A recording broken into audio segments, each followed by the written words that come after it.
Damn it, I got too greedy. That last 2 million must have set off their alarms.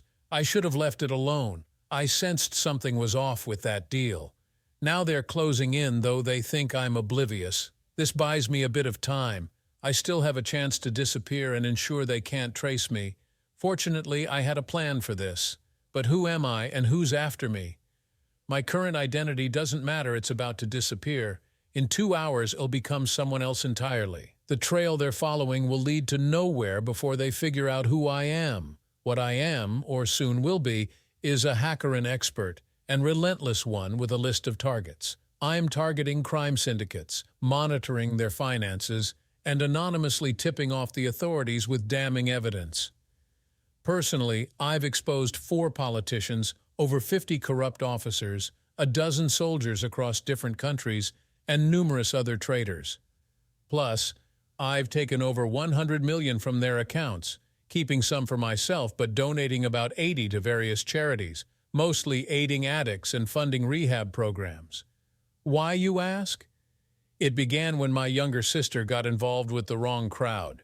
I warned her, but she didn't listen. I tried everything, but she made her choice. I did my best to protect her after our parents died. I've always had a knack for computers.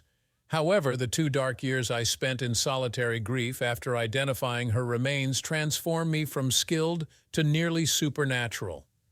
Holed up in the basement of our parents' old house, I delved into dark secrets and mastered them. I found backdoors in most security systems. During those years, damning information about a gang of drug dealers who tortured and killed my sister landed with the DEA. Rival gangs got wind that this gang had state evidence and were using it to negotiate deals, prompting them to act faster than the authorities. So the government saved a lot on legal battles. Now those chasing me are on the cartel's payroll, the same cartel I deprived of about 30 million. I really should have stopped at 28 million, but I stumbled upon another account. I sensed something was off, but I was young, reckless, and still furious. Once that money moved through 40 accounts in 6 countries, my anti-hacking system started ringing alarms. They planted a trace program on the account they targeted, where the breach originated. It'll take them some time. They have to sift through around 100 IP addresses before even reaching a chain of bypass servers. I plugged in the flash drive and ran a few commands. The trail leading to me was effectively severed, leaving them with no access to data. The abandoned building I called home went up in flames due to a fire that got out of control. The hard drives, memory cards, and all my personal documents were destroyed in the blaze.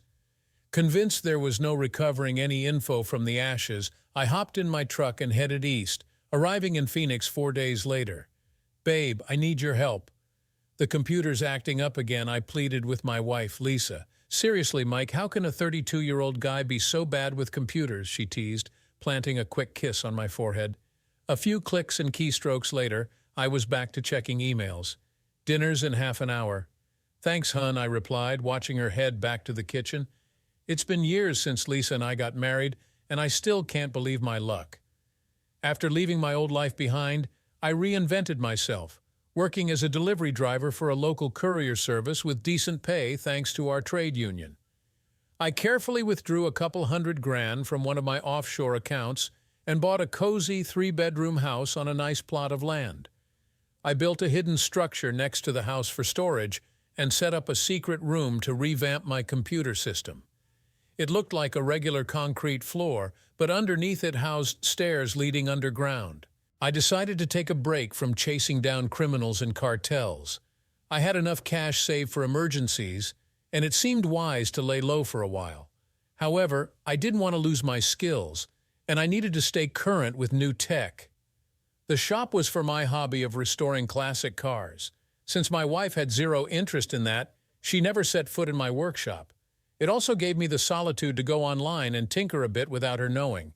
You might wonder why I keep this side of me hidden from her. Well, she knows me as a simple mechanic and driver with limited computer knowledge. When we first met and started dating, I couldn't just reveal that I was a hacker known as Phantom in the cyber world. First, the feds were after me for several cybercrimes, eager to recruit me for their purposes. Second, there were some dangerous criminals hunting for me. If they found out about me, things would have turned ugly fast. How would our relationship have fared after that? Do you even need to ask? After we tied the knot, I took a few more precautions. It was for her safety. If she stayed unaware, they couldn't use her to get to me. No, it's better that she only knows the man. She's my wife. Let me tell you a bit about Lisa.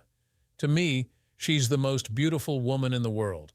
I know everyone says that about their significant other, but it's true for me. While she might seem average to others, she's a goddess in my eyes. Beauty really is in the eye of the beholder. She stands at 56, with wavy, coppery brown hair cascading down to her mid-back. Her emerald green eyes are captivating, and she has a slim waist, a flat stomach, slightly wider hips, and an incredibly attractive posterior measuring 40 inches. Her long, slender, sun-kissed legs are perfectly toned. She has a delicate nose, high cheekbones, dimples when she smiles, full lips, and a modest chin. How did we meet? One afternoon, I was on shift at the lumberyard when she walked in, looking for some boards for her new apartment. As we picked out her order, she mentioned she wasn't great with tools. I seized the moment and offered to help set up the shelves after work. My only request was that she buy the beer and make dinner as payment. The next evening, dinner turned into dancing. Sorry to disappoint, but there's no wild lovemaking story here. Our date ended with a sweet kiss on the cheek. To be honest, I was quite nervous around women. Let me explain why. When I was stealing all that money from the cartel, I was a skinny 19-year-old computer nerd, weighing just 110 pounds. I had zero romantic experience. After moving to Austin, I only had 3 encounters with escorts. The first one felt mechanical. The second, at a brothel, at least pretended to care. The third was more educational. I paid for the whole night, and she taught me how to please a woman. Now I was in a relationship with someone I genuinely admired. It wasn't until our 5th date that we finally made love. I took her to dinner at a fancy rooftop restaurant, then we went to a lively club. After sharing a pricey bottle of wine and dancing for hours, we headed back to my place. I used to think she was beautiful, but seeing her without clothes, she was a goddess. Her satisfied expression and the state of her damp sheets confirmed everything was all right. As long as I made her happy, I was content. Apparently, my last escort teacher had done a good job. Plus, a year of sports and physical labor had built up my muscles and endurance. I now stood at 61, no longer just a scrawny nerd. One thing I never really thought about was the size of my manhood. I assumed I was average. Of course, the escorts always praised me, but they had to, right? I didn't truly believe them. Lisa and I dated for 6 months before I proposed, and 6 months later we tied the knot. We were happy. Lisa worked as an accountant for a large national firm with an office in Austin. Her salary, combined with mine, let us live comfortably. I never had to touch my secret funds. We dined at upscale restaurants, saw shows, enjoyed our pontoon boat on the lake, and drove nice cars. Our sex life was great, averaging 4 times a week. Since we didn't have kids yet, we made love all over the house, in the backyard, in the pool, and in the hot tub. We loved the variety. Usually after work, I'd spend a couple of hours in my workshop before dinner. Half the time, I'd be working on one of my machines, and the other half, I'd be in my hidden room playing on the computer. I wasn't doing anything illegal, just hacking into places I shouldn't. I never stole or tampered with systems. I simply honed my skills. Sure, I could have taken loads of data and money, but I didn't want to leave any traces. After dinner, we'd cuddle on the couch and watch a movie before bed. Sometimes our bedtime routine included a couple of hours of lovemaking before drifting off. I continued to play the part of a technologically inept man. After all, who would suspect that someone who struggles with email is one of the world's most wanted hackers? Throughout all this time, I was breaking into the systems of banks, governments, and major corporations. I also rebuilt my network of personal computer bots. I masked my location by launching attacks from foreign servers, sometimes using multiple servers at once. About 6 months ago, I noticed Lisa becoming more tense. At first, it didn't seem like a big deal, but our lovemaking frequency dropped from 4 times a week to 2. She started working longer hours and seemed exhausted when she got home. Most nights she'd head straight to the shower, eat dinner, then go to bed. When I asked, she said they were dealing with a big audit at work. It sounded believable enough. Sometimes she'd call me from the office. One Friday, Lisa called to say she was joining her coworkers for happy hour. She'd done this plenty of times before, so I didn't think much of it. After 6 months of this routine, I started wondering why these outings were still going on. Lisa mentioned the audit project would likely wrap up in another week or two. Wanting to show my appreciation for her hard work, I surprised her with a full-day spa package for that Saturday. She was ecstatic when I gave it to her on Wednesday night. After thanking me, we ended up having a wonderful night together. Saturday came and she left for her spa day at 9:00 a.m. with a quick kiss goodbye. She didn't return until 4:00 p.m. I grabbed my coffee and headed to my workshop to finish working on an engine. After about an hour, I took a break and went to my computer room. Up to that point, I had avoided hacking into Lisa's company's systems. It was a principle I held firmly, similar to not fouling your own nest. I never tampered with the company I worked for, nor would I with the one she worked for. After logging in and checking my security programs, I started to ponder the nature of this big account Lisa had been working on. Maybe it was worth investigating further, perhaps even accessing their servers to see what they held. Their security was embarrassingly easy to bypass. I was in within minutes. My first stop was Lisa's computer since she was on the project. I figured I could find some insights there. Oddly, there was nothing noteworthy about the new major clients. I ran a few searches using keywords like offer, new client, quote, and related terms, but found nothing. Then I delved into her folders and stumbled upon a locked folder labeled Photos for James. Why did Lisa have a folder of photos for that guy? Yes, I knew who James was. I'd met him several times at corporate events I attended with Lisa. Despite her belief in his computer skills, I didn't trust him. It took seconds to unlock the folder. To say I was stunned would be an understatement. Inside were dozens of explicit photographs of Lisa in her office, some depicting her engaged in intimate acts with another man in various positions. The hardest blow was seeing activities she had always refused with me. I sat there, staring blankly at the images. In that moment, a part of me felt like it died. Eventually, I snapped out of it and began to contemplate confronting her when she returned home. Divorcing her seemed inevitable. I still had a few hours before she got back, so I pressed on with my search for more clues. I suspected this had started about 6 months ago when I first noticed a change in her behavior. Upon delving into her email, I was hit with an even greater shock. Several exchanges revealed that her affair with this other man had been going on much longer than I thought. Apparently, they had been involved for about a year before she even met me. If that's true, why did she start a relationship with me? What was really happening here? Another email mentioned accounting discrepancies with some major clients in their own company, along with something about an offshore account. I switched over to James's computer. There, too, were photographs of Lisa, some in what seemed to be a motel room and others in another man's bedroom. Realizing I needed more time, I decided to make copies of both his and Lisa's computers, as well as their folders on the company network, onto a spare drive on my server. Out of habit, I checked the personnel folder on the server and paused when I saw my name on one of the folders. Before disconnecting from the network, I discreetly installed spyware on both computers and the server, ensuring that all their activities would be redirected to my system. Needless to say, work on my cars took a back seat for a while. When Lisa returned from her spa day, she thanked me with a night of passionate lovemaking. Yes, I was disgusted by her betrayal, but I'm only human. I couldn't resist the chance for intimacy with such a beautiful, enthusiastic, and energetic woman. She could be the devil incarnate, and I'd still take the opportunity.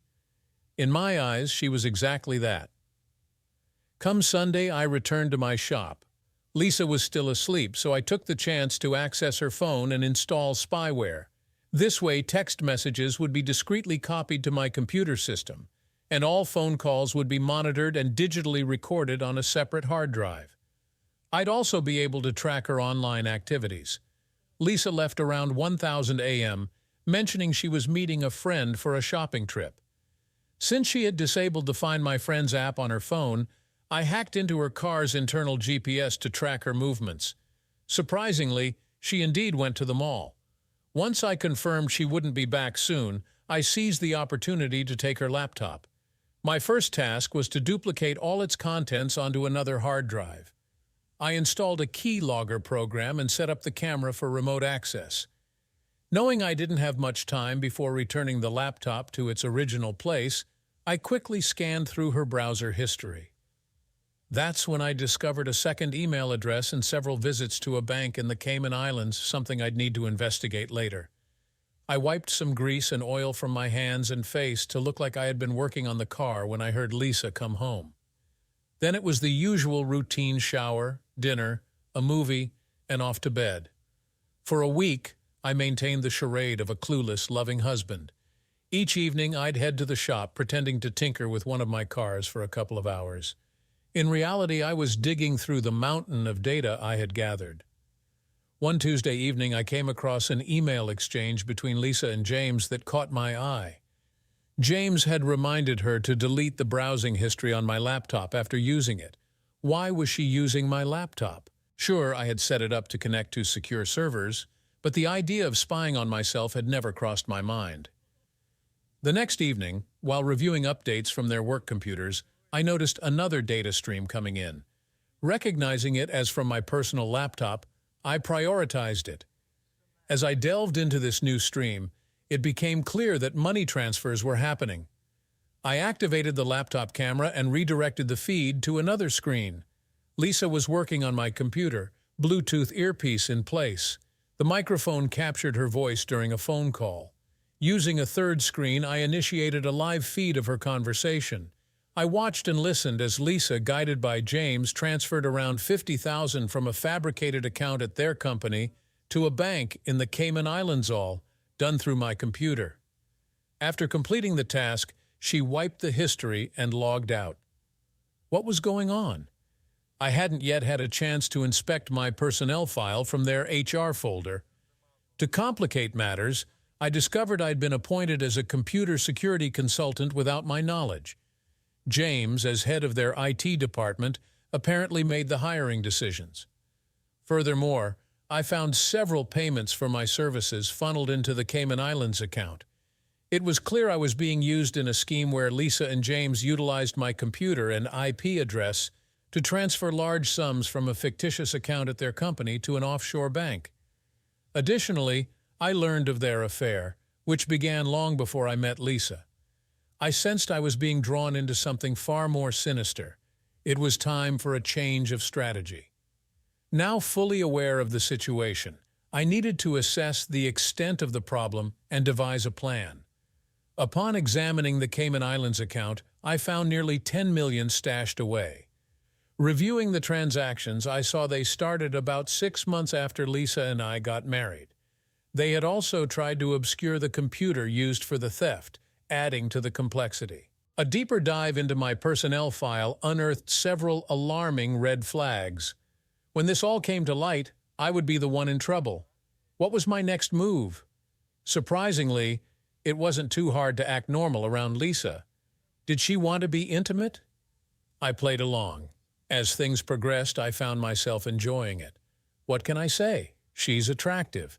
I seized every opportunity to be close to her. The following Saturday, I delved into her emails from the beginning of our relationship. That's when I discovered they had singled me out as their scapegoat from the start.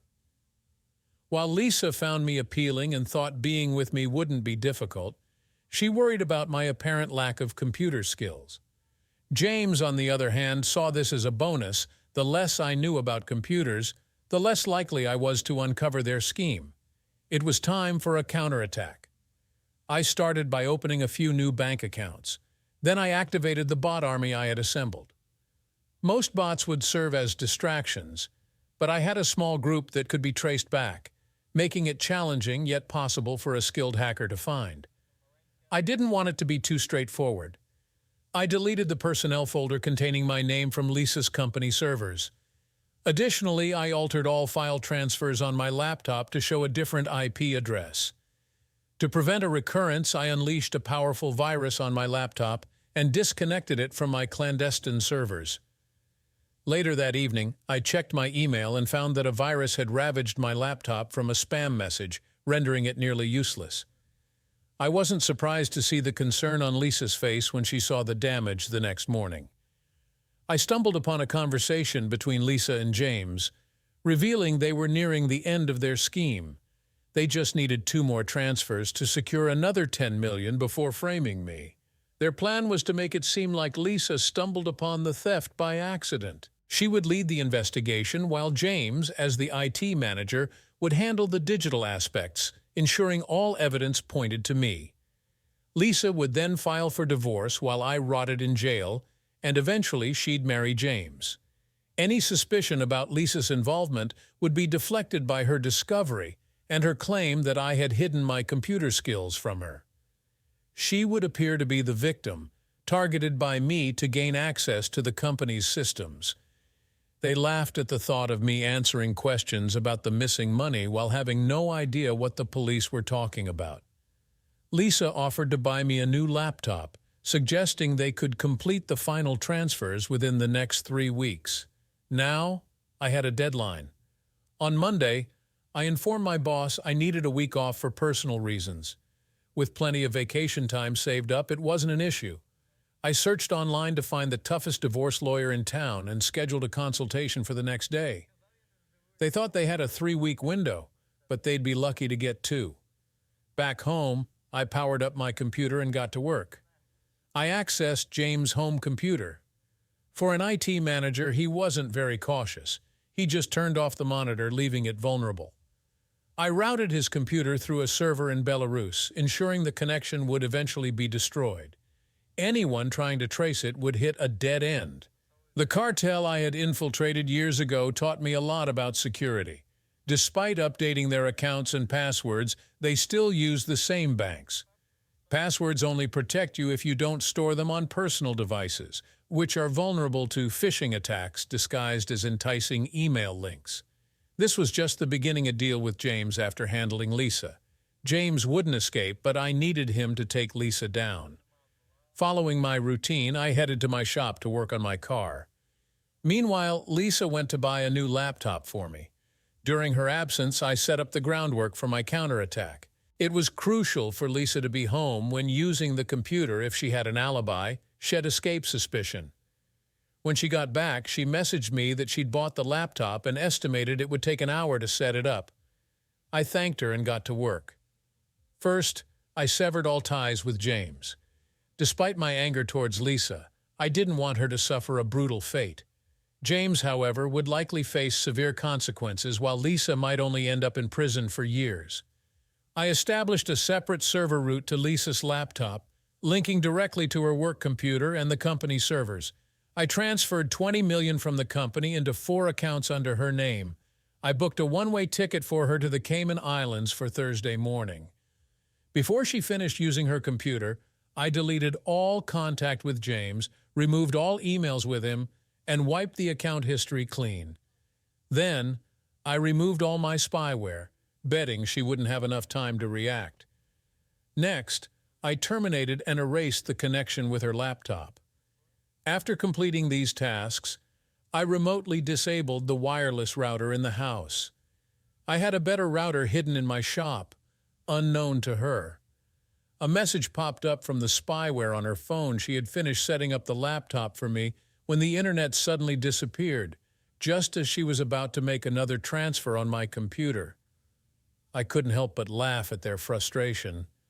While they were distracted, I quickly transferred all the stolen money into new accounts under Lisa's name. Once the accounts were empty, I closed them. Lastly, I removed the spyware from Lisa's phone to avoid attracting attention. Satisfied, I went out for dinner. Tomorrow would be an eventful day.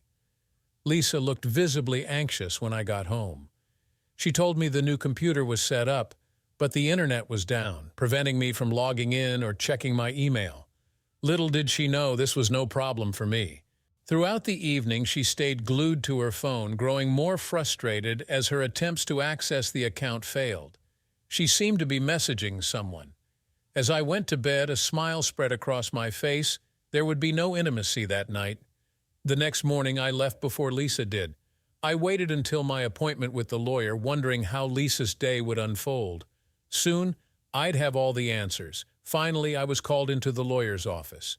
You know those TV dramas? In those courtroom dramas, you see the sharp lawyer stride in with confidence, dressed to impress, and dismantle the opposition effortlessly.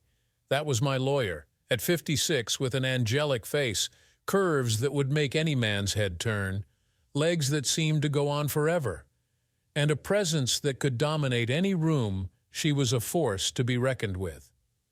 Within moments of meeting her, I knew she was going to be my champion in court. She had that rare combination of professionalism and an almost magnetic allure. Ensuring our conversation was confidential, I laid everything out: my wife's ongoing infidelity, the embezzlement, and the elaborate setup. When she asked how I had uncovered all this, I spun a tale.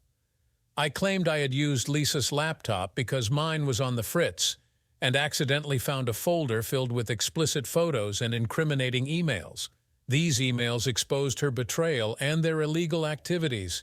I just wanted out of the marriage before it all blew up. She agreed to take the case and started preparing the necessary documents, mentioning she could serve Lisa by the end of the week. However, I asked her to hold off as I had a sudden inspiration and didn't want to tip my hand too soon.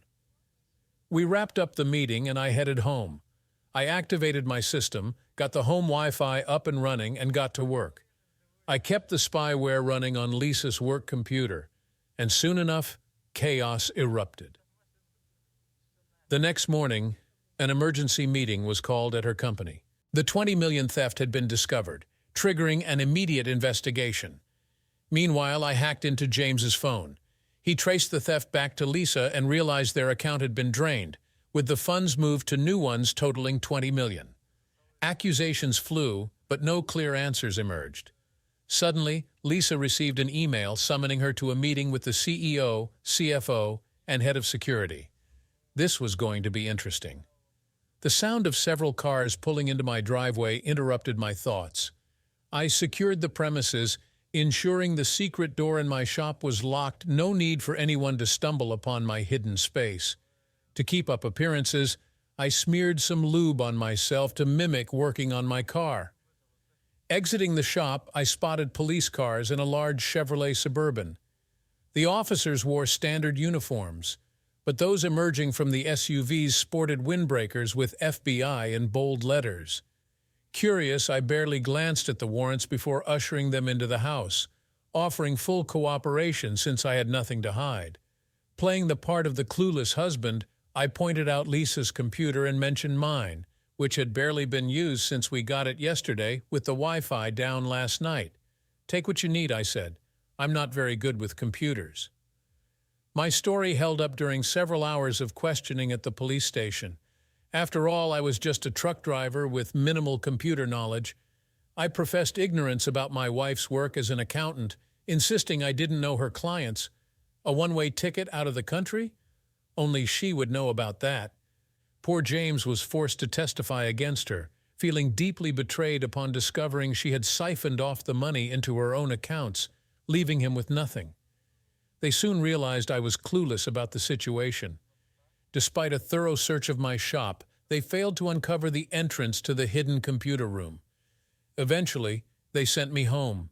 Lisa was arrested while I was being interrogated. James, witnessing the discovery of the money, must have been gutted to learn she had cut off his access, transferred the funds, and planned to skip town, leaving him high and dry. Anticipating the interrogation, I had prepared myself. As her husband, it was logical for the authorities to suspect me. Naturally, Lisa reached out to me as her one allowed call, so I promptly secured a lawyer for her. I had extensively researched local defense attorneys to ensure I didn't accidentally hire a competent one. Instead, I deliberately chose a subpar lawyer, aiming for her conviction and full sentence. The federal nature of the case meant there would be no parole or early release if sentenced to 20 years. She would serve every day of it. I attended her bail hearing, using our house as collateral to secure her release despite her being a flight risk. She wore an ankle monitor, and her distress spared me any marital duties. Her phone, seized as evidence, was quickly replaced by me, complete with my spyware. Oddly, James blocked her when she reached out, declining contact as he prepared to testify against her. Stubbornly, she rejected a plea deal, convinced someone had framed her. She truly believed she would triumph. Admittedly, she did take half the money, but not all, nor did she use that account, her own computer, or buy the ticket. The money was returned without issue. The trial was quite the spectacle. Watching James testify against Lisa using computer records to reveal her betrayal was fascinating. He believed she had planned to flee, leaving him behind. Lisa felt deeply betrayed by her supposed soulmate, leading to her eventual imprisonment. For 3 days, I watched the trial with a sense of triumph as James testified. Lisa's expression shifted from love to bitter resentment. Despite her best efforts on the stand, the mountain of evidence against her was insurmountable. She was sentenced to 20 years in federal prison, and with the trial concluded, it was time to deal with James. I had devised a devious plan to ensure his downfall, though he would never know it was me behind his demise. The satisfaction of seeing him fall was motivation enough. I instructed my lawyer to update the divorce papers to reflect Lisa's conviction and lengthy incarceration. Within days, she was served. Meanwhile, I began setting up new accounts in Geneva and the Cayman Islands, all tied to James. I left subtle traces on the dark web pointing to his IP address, reviving the ghost of my past exploits. After 5 years, rumors among hackers started to stir. The challenge was to leave a convincing trail implicating a skilled hacker while casting doubt on my involvement. I navigated through 10 servers across 6 countries, deploying a legion of bots to initiate an attack on the bank. Gaining access, I transferred funds from the targeted accounts to James's newly created ones. With the task completed, I severed my connection to James's computer and monitored the dark web for any reactions. While immediate repercussions were not expected, caution was essential. The following morning, another bank fell victim to an attack, depleting 4 additional accounts. Now, 20 million sat in the account I had established for James. A search for the thief began, though they would not find me. The digital trail led to the Phantom, a ghost from the past. Dark web hacker forums buzzed with activity, indicating a group was tracking the trail, likely the same from 5 years ago. It was time to end this. Returning to the bank, I bypassed James's computer and moved 20 million to a different account in Switzerland, ensuring no trace of the transaction remained. I had no concerns about the cartel reclaiming that money. After accessing James's computer, I launched an attack on a bank account containing a tracker. This time, the sum was minor, only 2 million, but the tracker it carried was crucial. Last time I fled because I knew about the thefts and understood how the beacon operated. If I hadn't known about the transfers or the accounts I had, and if I hadn't been aware of the tracker linked to that final account, I would have been caught. I was curious to see how James would explain all this. I disconnected from his computer and erased all traces of my involvement. A week later, I cleared out my hidden computer room and repurposed it as a storage area. As I finalized paperwork for a property in Montana through an anonymous corporation, a news report caught my attention. James had been missing for a few days, his car found abandoned in a shopping center parking lot, but he was nowhere to be found. I wondered where he could have gone, but focused on packing. "No!" I screamed as they used the cattle prod on me again, trying to extract information. "I swear, I don't know what you're talking about." "Liar, Mr. Ghost," they sneered. "This time you slipped up. The tracking software led us straight to your computer. We recovered 2 million from the recent hack, but we want to know where the remaining 20 million is, along with the 30 million from 5 years ago. Give us the information and we'll make it quick. Keep lying, and it will only get worse." I had no idea what they were talking about. They had seized me at the mall as I was about to get into my car. I felt a sharp prick in my neck. Then everything went dark. Hours later, I woke up on a private jet, strapped to my seat. The interrogation began. They kept calling me Ghost and demanded to know about the money they claimed I had stolen. A few days prior, 20 million had vanished, along with another 30 million from 5 years ago. My denials were met with disbelief, especially when they confronted me with evidence from my computer. They promised a quick end if I cooperated or unending torment if I didn't. Hanging from the ceiling of a bunker deep in the Colombian jungle, I realized I had no answers for them. For 3 days, I endured unspeakable torture. On the first day, they beat me for staying silent. The next day, they lashed me with whips. Today, they used cattle prods on my most sensitive areas. I truly wished for it all to end. I could give them the answers they wanted, but I dreaded what tomorrow, the day after, and the following days might bring. James had been missing for over a month, and his mutilated body was discovered on a Colombian roadside just yesterday. By the end of today, Mark would vanish too. After one final stop, I would assume my new identity.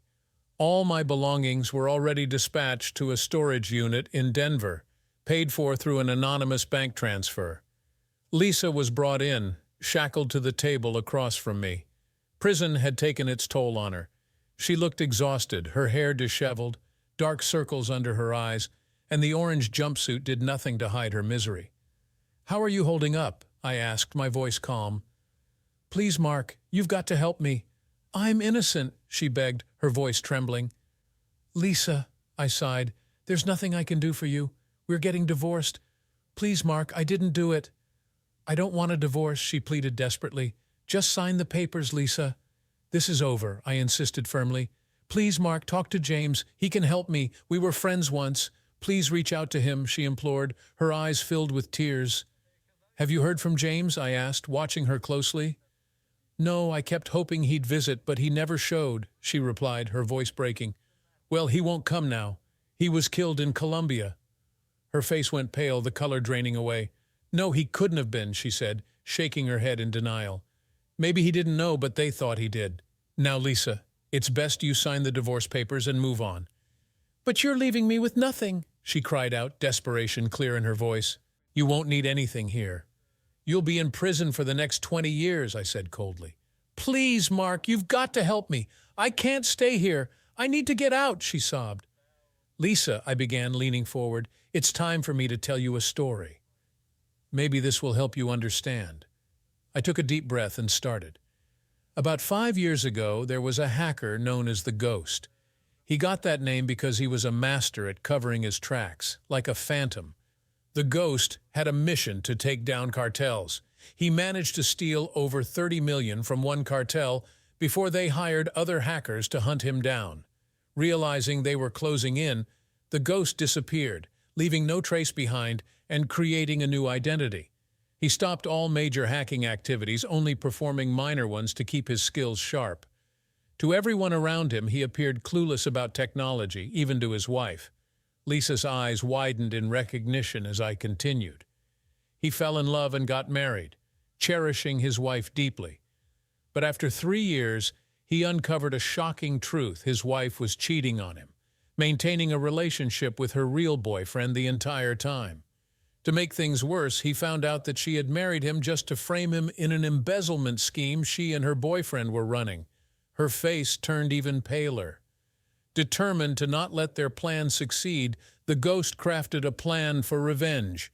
He hacked into their devices and worked networks, gathering evidence to shift the blame away from himself and onto his wife. He also made her boyfriend think she was unfaithful to him, too.